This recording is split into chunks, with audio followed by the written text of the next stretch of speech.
Assalamualaikum warahmatullahi wabarakatuh. Alhamdulillahirabbil alamin. Para peserta didik kelas 10 paket C ya, kesetaraan yang berbahagia. Mudah-mudahan selalu dalam lindungan Allah, mudah-mudahan selalu dalam keadaan sehat, mudah-mudahan dalam keadaan lancar dalam segala urusan, lancar dalam cari rezeki dan lain sebagainya. Amin.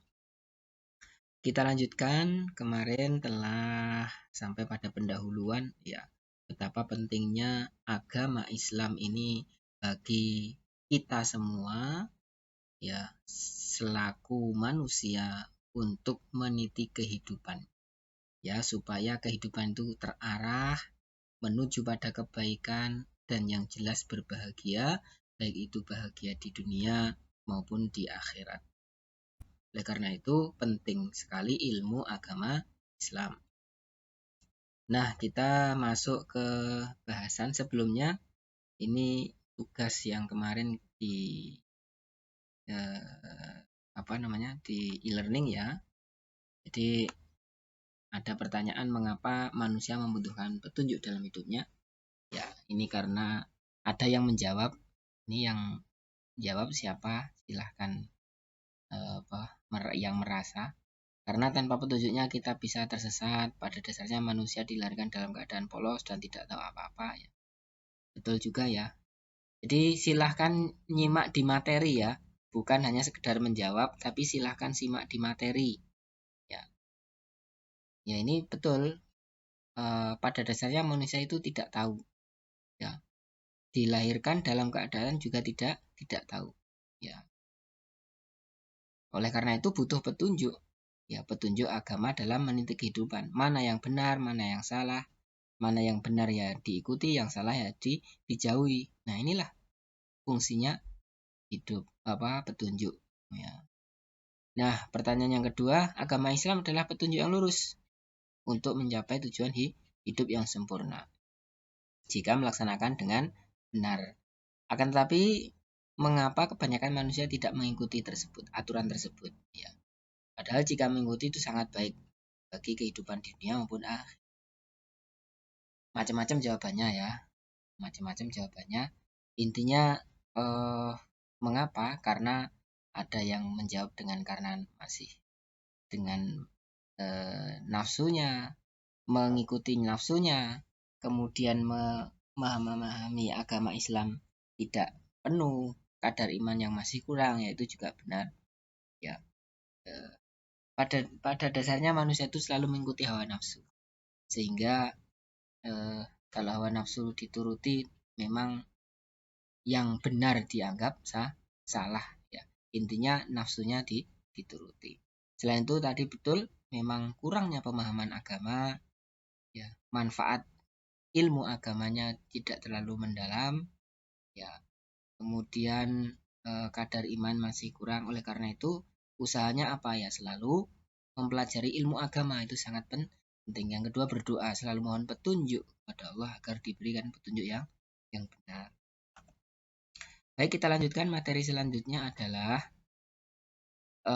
meniti hidup dengan kemuliaan. Nah, ya ini judulnya meniti hidup dengan kemuliaan.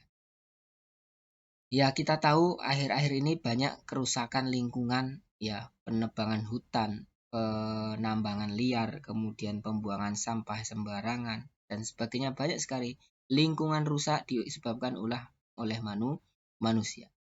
Begitu pula kerusakan sosial ini ya. Kita gambarkan para remaja yang berkelahi, yang minum minuman, yang minum obat dan seterusnya, yang banyak sekali kenakalan remaja ya. Ini hanya salah satu contoh kenakalan yang dewasa juga banyak, korupsi, kemudian banyak sekali ya. Ya ini sebenarnya manusia itu mulia, tapi dengan dirinya sendiri yang merusak, jadi kemuliaan itu turun bahkan hilang. Ya, siapa yang tidak ingin hidup mulia? Saya yakin semua manusia pasti ingin hidupmu mulia. Manusia itu pun adalah makhluk yang mulia. Ya. Tetapi kebanyakan manusia tidak menggunakan kemuliaan dirinya. Kemuliaan manusia terkikis oleh nafsu yang tak terbatas. Betul tidak? Betul. Kemuliaan manusia hilang karena berbuat syirik pada Allah. Sangat jelas. Kemuliaan manusia rendah karena menurut jejak syaitan. Jadi manusia itu adalah makhluk mulia, bisa terkikis karena nafsunya yang tidak terbendung. Namun selama manusia masih hidup di dunia, kemuliaan tersebut dapat diraih kembali. Dengan cara apa? Di antaranya adalah taubat, perbanyak dan berbagus amal soleh, sholat, zakat, sedekah, dan lain sebagainya. Kemudian yang ketiga, berbuat baik dengan orang tua. Ini sangat penting. Berbuat baik dengan masyarakat, ya, para guru, ya, dan lingkungan alam dan seterusnya. Jadi insya Allah dengan itu kemuliaan bisa diraih kembali. Tetapi kalau selalu menuruti hawa nafsu yang tak terbendung, manusia punya nafsu, tapi ada batasnya. Nafsu tidak dituruti terus menerus, ya, tanpa pegangan, tanpa batasan. Itu sangat berbahaya.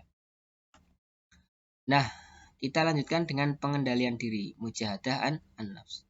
Jadi menahan diri adalah menahan diri dari segala perilaku yang dapat merugikan diri sendiri dan juga orang lain.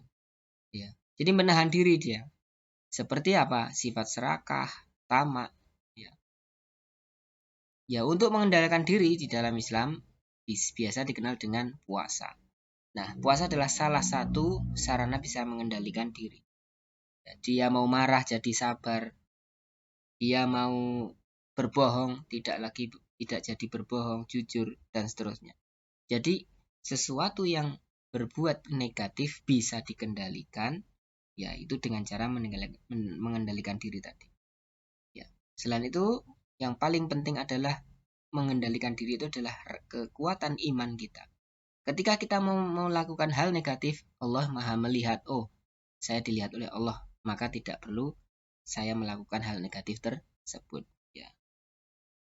Kemudian yang kedua adalah prasangka baik, husnudon, yaitu sikap orang yang selalu berpikir positive thinking terhadap apa yang telah diperbuat oleh orang lain.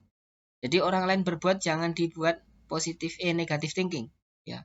Selalu itu niatnya baik, ya. Boleh tidak berpikiran buruk, boleh, tapi tertentu. Untuk orang tertentu seperti penyidik, polisi, ya. Dan yang sudah diberikan tugas untuk itu, ya. Secara umum manusia selalu diusahakan untuk prasangka baik.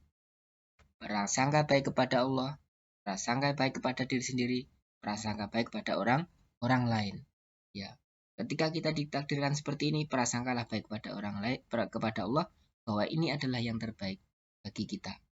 Nah, orang itu kalau prasangka baik, insya Allah hatinya tenang. Ya. Tidak akan berkelahi dengan orang lain. Yang selanjutnya adalah persaudaraan, ukhuwah, ya. Persaudaraan yang diikat oleh tali akidah sesamamu muslim. Allah satu, ya. Allah yang menciptakan kita beribadah juga kepada Allah. Ya. Maka kita diikat oleh dalam persaudaraan kita bahwa kita adalah sama-sama makhluk Allah dan sama-sama menyembah Allah. Ya. Ya, melaksanakan aturan Allah. Juga persaudaraan karena fungsi kemanusiaan, ya. Sesama makhluk Allah tadi, sosial, ya. Kita hubungan antar manusia adalah hubungan karena kita sama-sama ciptaan Allah Subhanahu wa taala. Nah, demikian materi yang dapat kita sampaikan. Silahkan dicatat dalam buku, kerjakan pertanyaan di e-learning. Mudah-mudahan bermanfaat. Selalu kendalikan dirimu, selalu berpositif thinking, ya, selalu husnudzon kepada orang lain, kepada Allah, kepada diri sendiri. Insya Allah hati akan tenang. Ya, demikian, kurang lebihnya mohon maaf. Assalamualaikum warahmatullahi wabarakatuh.